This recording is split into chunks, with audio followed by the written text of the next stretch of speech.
everyone, this is Steiman. I'm COO of Peak Support and just sharing my thoughts on some of the new rules of business in COVID-19.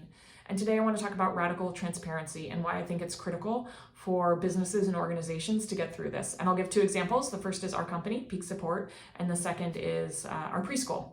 So in terms of Peak Support, what we've done is we've written up a summary with a lot of details on where we are now and what we think the biggest risks are. And we've shared this with all of our senior leadership team, which is senior team leads and above. And this includes revenue from the last 2 months, costs, current cash in the bank, accounts receivable, accounts payable, where we think our biggest risk counts are. And we think this is critical for a few reasons. One, for us, in our case, our business is pretty strong, so we hope it gives our team leads some level of confidence in a very stressful, uncertain time. But even if your business isn't strong, I think it's also important because everyone is scared right now. People can't plan, there's a lot of uncertainty, and understanding where your organization is at is actually really critical for your employees or your team members to be able to make important decisions that they need to make. Also, this has been a really good touch point for us.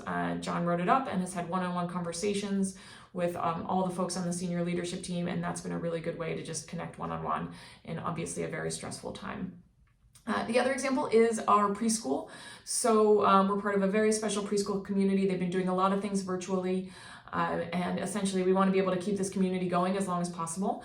We don't want the teachers to lose their jobs, but at the same time, a lot of parents are going to be really struggling to pay.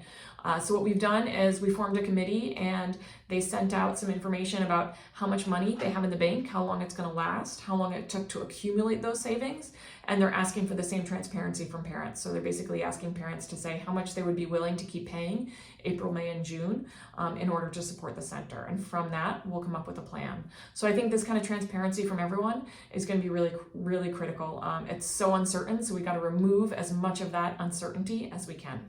Thanks, and talk to you soon.